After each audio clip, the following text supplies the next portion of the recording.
आशिक का घर दूर है, पहुँचे बिरला कोई, पहुँचे बिरला कोय, होय जो पूरा जोगी। पहुँचे बिरला कोय, होय जो पूरा जोगी। विद करे जो छार, नाद के घर में भोगी। बिंद करे जो छार, नाद के घर में भोगी। और जीते जी मरी जाए, मुए पर फिर उठ जागे। जीते जी मर जाए, मुए पर फिर उठ जागे। हर जीते जी मरी जाए, मुए पर फिर उठ जागे। ऐसा जो कोई होई, सोई इन बातन लागे।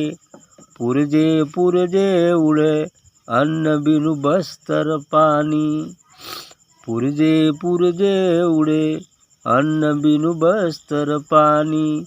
ऐसे में ठहराए, सोई महबूब बखानी। ऐसे पर ठहराए, सोई महबूब बखानी। पलटुआ पलुटा वहीं, काला मुँह जब होए। पलटुआ पलुटा वहीं, काला मुँह जब होए। आशिक का घर दूर है, बिरला पहुँचे कोई। अच्छी बात है।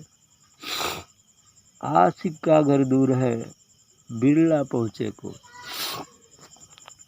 असल आशिक तो परमात्मा ही है। इस संसार में भी आशिक बहुत तेरे होते हैं, लेकिन असल जो मनुष्य जीवन का लक्ष्य है, जो जीवात्मा रूपी स्त्री का आशिक है, वो तो परमात्मा ही है। तो आशिक का घर दूर है, पहुँचे बिरला को। अब इस आशिक के घर उस सचखंड में, उस सातवें आकाश में तो पहुँचना कोई बिरले लोग पहुँचते हैं।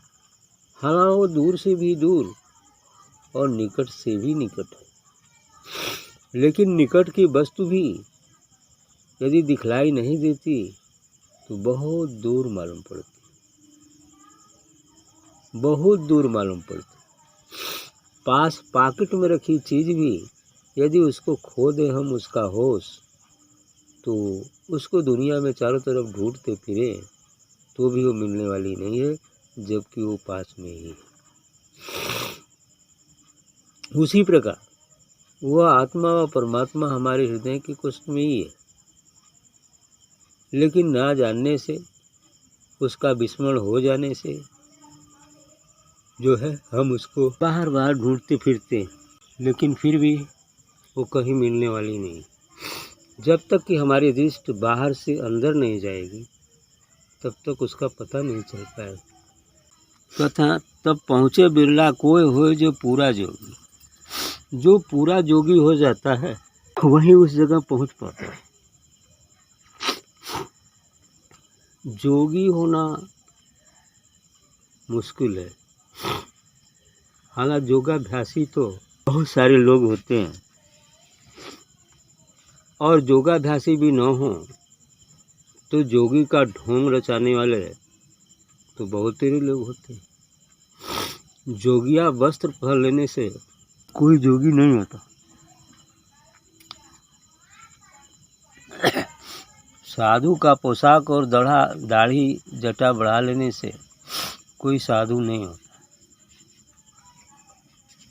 साधु का गुण होना चाहिए। जोगी वह है जो जीव रूपी बूंद को इस विराट अस्तित्व में विराजमान उस परमात्मा रूपी महासागर में मिलाकर एक कर देता है, उसे हम जोगी। जोग का अर्थ है पूरा हो जाना, मिल जाना। जीव रूपी स्त्री का उस सदगुरु व परमात्मा रूपी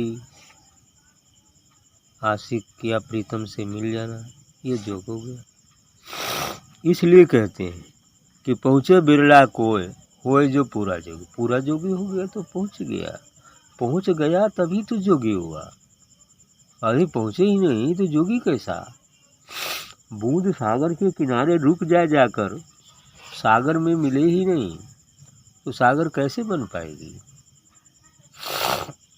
चाहे कितनी साधना कर ले, कितने ही योग जाप व्रत उपवास नियम कर ले, लेकिन यदि वो मिला नहीं उस परम पुरुष तो जोगी नहीं। बिंद करे जो छार, नाद के घर में भोग।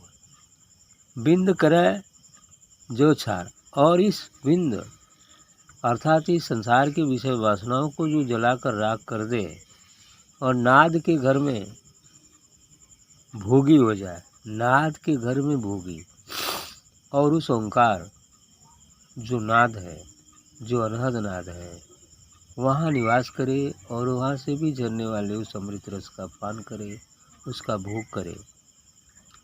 और इतने ही नहीं, उसके भोग के बाद भी जीते जी मर जाए मुँह पर फिर उठ जाए। ऐसा होना चाहिए कि जीते जी मर जाए और मरने के बाद फिर जाग जाए। यही तो करना होता है ना। चले चले बिरला, चले चले सब कुछ कोई कहे, बिरला पहुँचे जाए। आज जियत जी जो मर मिटे, वो उस तत्व को पाए। वही बात कहते हैं कि अपने आप को अग्नि के साथ समुद्र में जलाकर भस्मसात कर दो, फिर जो स्वरूप प्राप्त होगा वो कभी मिटने वाला नहीं होगा। अर्थात साधना सत्संग ध्यान करते हुए सद्गुरु की कृपा प्राप्त कर तुम शरीर और मन से अलग हो जाओ, शरीर और मन से परे हो जाओ, अर्थात विदेह हो जाओ, अर्थात मर जाओ, अर्थात सभी विकार मिट जाए, अहंकार मिट जाए, फिर मर गए। अब जो जीवन मिला वो हमारा निस्वरूप आत्मा का होगा। अब ये आत्मा का जो निस्वरूप हमें प्राप्त हुआ वो कभी मिटने वाला नहीं होगा। इसी को कह रहे हैं कि जीते जी जो मर मिटे, जीते जी जो मर जाए मुँह पर फिर उड़ जाए, और मर जाएगा तो जगेगा। अब शरीर और मन होते हुए भी नहीं होकर आत्मा में जगेगा, दिव्य प्रकाश पुंज में जगेगा। तो जग गया, तो जग गया तो सच में जग गया। और जब तक शरीर में है तब तक सोया भी है। जब अपने रूप को प्राप्त हो गया तो जगा। अब जग जाएगा तो जो आशिक है, जो परम पुरुष है, उसका साक्षात्कार भी हो जाएगा। और जग गया अपने को दिव्य रूप में तो खिल भी गया। अब वो फूल परमात्मा पर चढ़ भी जाएगा, अर्थात उसके द्वारा कबूल भी कर लिया जाएगा कि नहीं, अब तो खिल गया है, अब इसे हमारे पास आना चाहिए, ऐसा हो जाए। ऐसा जो कोई होए सोई इन बातों लगे। तो ऐसा जो हो जाएगा वो इस बातों को समझ पाएगा। ऐसा जो कोई होए सोई इन बातों लगे, वो इन बातों में लगेगा और इन्हें समझेगा। पुरजे पुरजे उड़े अन्न बिन बस्तर पानी। पुरजा उड़ जाता है, हर अंग प्रत्यंग गायब हो जाता है। पुरजा सब उड़ गया। विदेह होने का क्या मतलब, पुरजा उड़ गया। पुरजे उड़े अन्न बिन बस्तर पानी, और वो अन्न मिले न मिले, वस्त्र मिले न मिले, पानी मिले न मिले। अब आत्मा में अवस्थित हो गया तो समाधि स्थिति में आत्मा महसूस होने पर ये सब चीज़ें छूट जाती हैं। हाँ, लौटने पर संसार में फिर शरीर है तो जरूरत पड़ेगी उनकी।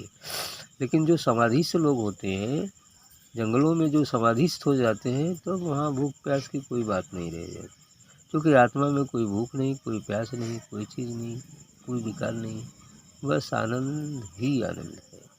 भूख प्यास तो शरीर को लगती है, आत्मा को कोई भूख प्यास नहीं लगती। यदि हम शरीर में अवस्थित होते हैं, लौटते हैं, तो भूख प्यास भी लगेगी। लेकिन यदि हम आत्मा में स्थित हो गए हैं तो भूख प्यास प्रभाव नहीं डाल पाएंगे। यही कारण था कि लोग हजारों हजारों वर्षों तक रह जाते थे इसे। क्यों? कारण तो यही था, वो आदमी नहीं थे, कारण था। इसलिए वो तेज, वो दिव्य प्रकाश, उसका परवरिश करते रहते, सब कुछ पूर्ति होती है। आत्मा में तो कोई विकार ही नहीं है। जैसे च्यवन ऋषि और क्या क्या है ना, तपस्या करते करते क्या हो गया, वृद्धावस्था आ गई थी और वो दीमक भी चारों तरफ से लग गए थे सब, है ऐसा इतिहास साक्षी है। ऐसे पर ठहराए सोई महबूब बखाने, ऐसे पर ठहराए सोई महबूब बखाने। अब ऐसे स्थिति में जाकर जो रुक जाता है, ठहर जाता है, वही महबूब अर्थात उस प्रीतम का बखान। महबूब और महबूबा माने आशिक अर्थात प्रीतम अर्थात परमात्मा का बखान करता है, कर सकता है, कुछ कह सकता है उसके बारे में। पलटू आप लुटावहीं काला मुख जब होए, पलटू आप लुटावहीं काला मुँह जब होए। यानी पलटू जी कहते हैं कि आप भी लुटा सकते हैं जब काला मुँह हो जाए। काला मुँह हो जाए अर्थात मरने के बाद शरीर काला हो जाता है। क्या हो जाता है? काला हो जाता है, क्योंकि ब्लड फ्रीज हो जाता है तो शरीर काला भी हो जाता है। अब काला हो जाएगा मतलब जब राख आप हो जाएंगे तब दिव्य प्रकाश रूप फूटेगा, फिर आप बरतना शुरू करेंगे, तब बखान करना शुरू करेंगे। आशिक का घर दूर है बिरला पहुँचे को। वो आशिक का घर दूर है, वहाँ पहुँचना तो सच में कुछ कम ही लोगों के लिए होता है, क्योंकि पहाड़ी की चोटी पर पहुँचने के लिए इक्का दुक्का लोग ही पहुँचते हैं और पूरे गांव का गांव लोग वहाँ थोड़ी पहुँच जाएंगे, हैं? वो क्या है, माउंट एवरेस्ट पर पहुँचने वालों की संख्या कितनी है? कम ही है ना, 2-4 होगी, 6 होगी, यही होगी।